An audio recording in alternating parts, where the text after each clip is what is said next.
Morel, de Edgar Allan Poe. El mismo, solo por sí mismo, eternamente uno y único.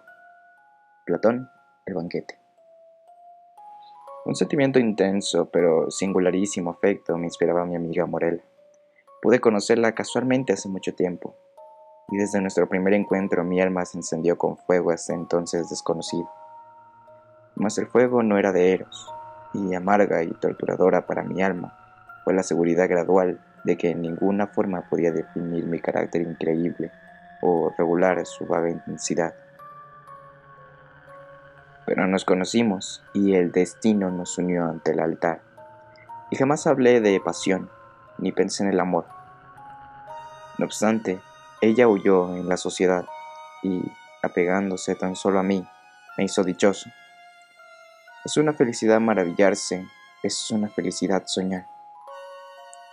La erudición de Morella era profunda, tan cierto como que estoy vivo. Sé que sus cualidades no eran comunes. El poder de su espíritu era enorme. Yo lo sentía y en muchos aspectos fui su discípulo. Pronto descubrí, sin embargo, que acaso en razón de su educación en Presburgo, exponía a mi juicio cantidad de esos escritos místicos que habitualmente se juzgan la escoria de la primitiva literatura alemana. No puedo imaginar por qué motivo eran objeto de su estudio favorito y permanente, y si con el tiempo llegaran a serlo para mí, ello es producto de la sencilla pero eficaz influencia del hábito y el ejemplo. Si no me equivoco, poco participaba mi razón en todo esto. Mis opiniones, a menos que no me conozca a mí mismo, en modo alguno estaban teñidas por el ideal. No era visible ningún matiz del misticismo de mis lecturas, solo que me equivoqué notablemente, ni en mis actos ni en mis pensamientos.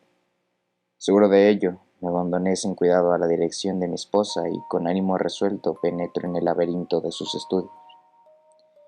Y entonces, cuando hojeando páginas prohibidas, sentía que un espíritu nefasto se encendía dentro de mí.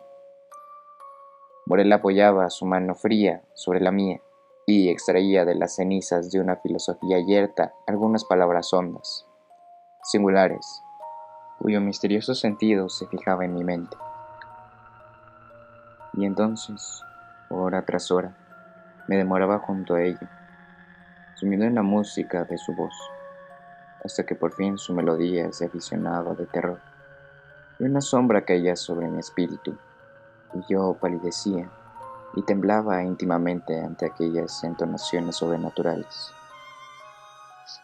Y así la alegría desaparecía, de pronto, en el horror, y lo más profundo se convertía en lo más espantoso, como el himno se convertía en la higiene.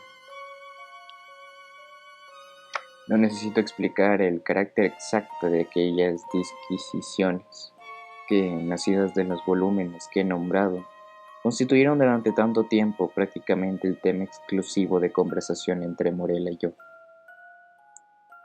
Los expertos en lo que puede llamarse moral teológica lo entenderán rápidamente, y los profanos, en todo caso, poco comprenderán el impetuoso penteísmo de Fichte, la pelignesia modificada de los pitagóricos y, sobre todo, las doctrinas de la identidad sostenidas por Schelling eran, por lo general, los puntos de discusión más bellos para el imaginativo Morel. Esta identidad, denominada personal, pienso que ha sido definida justamente por Locke como la permanencia del ser racional, y ya que por persona entendemos una esencia inteligente provista de razón, y el pensar siempre va unido a una conciencia, ella es la que nos hace ser eso que denominamos nosotros mismos, diferenciándonos, en consecuencia, del resto de los seres pensantes y confiriéndonos nuestra identidad personal. Pero al principio, individuationis, la idea de esa identidad que con la muerte se pierde o no para siempre, fue para mí, en todo momento, un tema de intenso interés, no sólo por la perturbadora y excitante índole de sus efectos, sino por la insistencia y la inquietud con que Morella lo mencionaba. Pero en verdad, llegó el momento en que la extraña naturaleza de mi mujer me oprimió como un hechizo. Ya no podía tolerar el contacto de sus dedos pálidos, ni el tono grave de su palabra musical, ni el brillo de sus ojos tristes. Y ella lo sabía, pero no me lo recriminaba.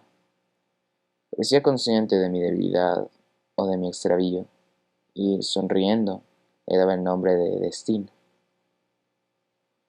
También demostraba tener conciencia del motivo, para mí desconocido, del paulatino despego de mi actitud, pero no me sugirió ni me explicó su naturaleza. Sin embargo, era mujer y languidecía notablemente. Con el tiempo, la mancha carmesí se fijó para siempre en sus mejillas, y las venas azules de su frente pálida se acentuaron, y por un instante ablandaba la compasión. Al siguiente, encontraba el brillo de sus ojos pensativos, y entonces mi espíritu se sentía enfermo y sufría el vértigo de quien hunde la mirada en algún abismo tétrico, insondable. Diré entonces que deseaba con ansia, con un anhelo voraz, el instante de la muerte de Morella. Así fue, pero el frágil espíritu se aferró a su envoltura de barro durante muchos días, durante muchas semanas y meses de tedio, hasta que mis nervios martirizados dominaron mi razón. Me enfurecí por la tardanza y con el corazón diabólico maldije los días y las horas y los amargos instantes que parecían prolongarse, mientras su noble vida se esfumaba como las sombras de la agonía del día. Mas una tarde otoñal, cuando los vientos se aquietaban en el firmamento, Morella me llamó a su lado. Una espesa niebla rodeaba la tierra. Un cálido resplandor subía desde las aguas, y a través del rico follaje de octubre había caído del cielo un arco iris. Este es el día entre los días, musitó cuando me aproximé. El día entre los días para la vida o para la muerte. Es un bello día para los hijos de la tierra y de la vida, más bello aún para las hijas del cielo y de la muerte. Yo besé su frente y ella continuó. Bueno, pero sin embargo viviré. Morella, jamás existieron los días en que podrías haberme amado, pero aquella a quien en vida odiaste sea acordada por ti en la muerte. Morella, te digo que me muero, pero hay en mí una prenda de ese afecto. Qué pequeño. Experimentaste por mí, por Morella, y al partir mi espíritu, el hijo vivirá, tu hijo y el mío, el de Morella. Mas tus días serán días de sufrimiento, ese sufrimiento que es el más durable de las impresiones, así como el ciprés es el más fuerte de los árboles, porque las horas de tu felicidad han terminado, y la dicha no se cosecha 2 veces en la vida, como 2 veces en el año las rosas de pasto. No jugarás ya con el tiempo como el poeta de Teos, pero ignorante del mirto y de la vida, cargarás encima, por la tierra entera, tu sudario, como el musulmán en la Meca. Morella, grité. Morella, ¿cómo lo sabes? Pero inclinó su cabeza sobre la almohada. Un leve estremecimiento recorrió sus miembros y expiró, y no escuché más su voz. Sin embargo, como lo predijera su hija, a quien diera luz al morir, y que solo respiró cuando su madre dejó de alentar, su hija, una niña, vivió, y extrañamente creció en talla e inteligencia, y su semejanza con la desaparecida era perfecta, y la amé con un amor que no creí posible sentir por ningún ser en la tierra. Pero pronto se oscureció el firmamento de este puro afecto, y la tristeza, el espanto, la aflicción lo recorrieron con sus nubes. Dije ya que la niña creció extrañamente en talla e inteligencia. Raro, en verdad.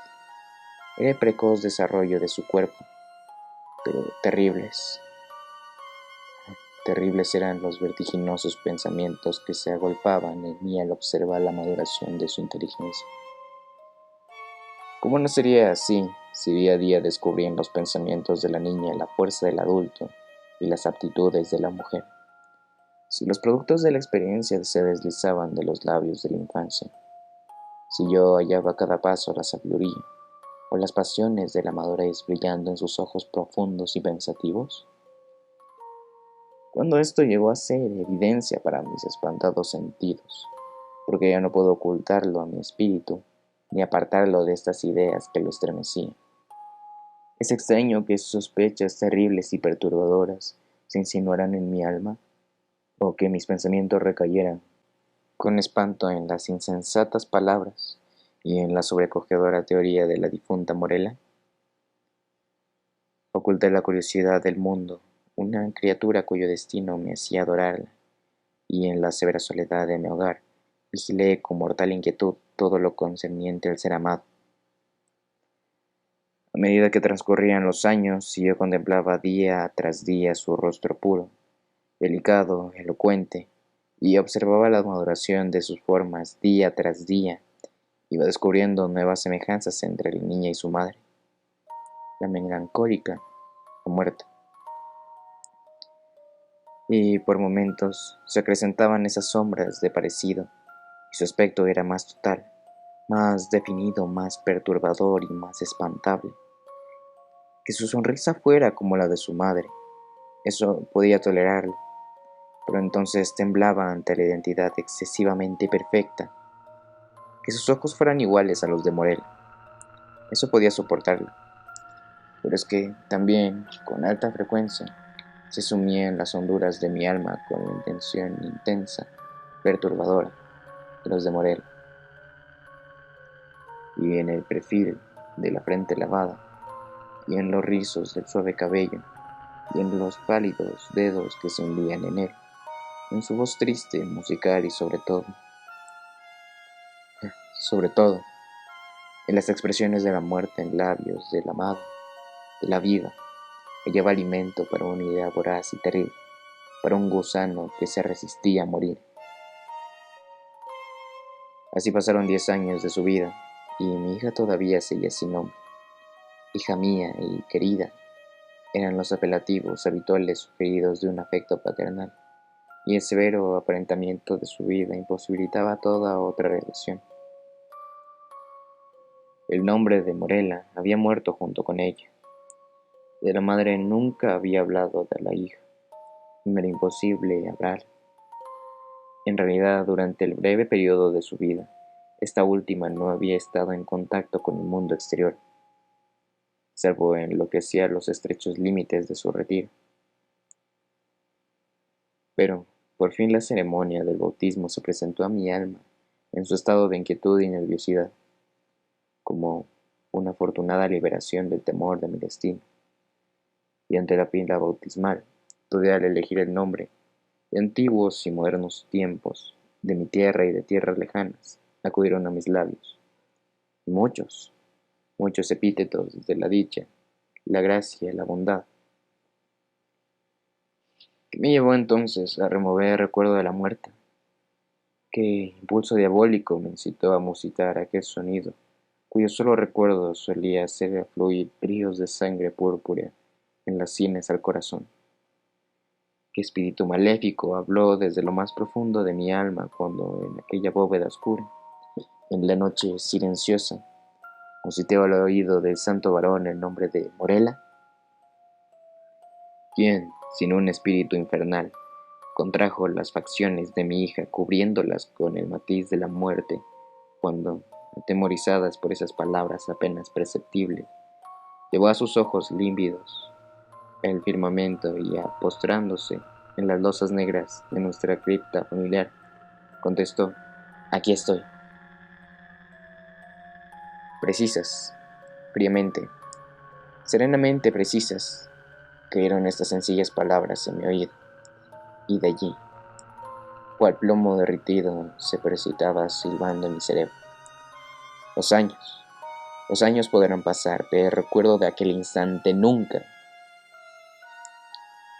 No desconocía yo las flores y la viña, pero noche y día el acónito y el ciprés me cubrieron con su sombra, y perdí toda noción de tiempo y espacio, y las estrellas de mi destino se apagaron en el cielo, y desde entonces la tierra se oscureció, y sus figuras pasaron junto a mí como sombras huidizas,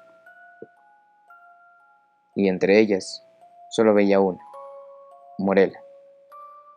Los vientos murmuraban una sola palabra en mis oídos, y las ondas del mar musitaban incesantes, Morela. Pero ella murió, y mis propias manos la llevaron al sepulcro, y lancé una larga y amarga carcajada al no encontrar señales de la primera Morela, en la tumba donde deposité a la segunda. Este ha sido el fin de esta corta historia de Edgar Allan Poe. La siguiente será una historia de las montañas de Riel.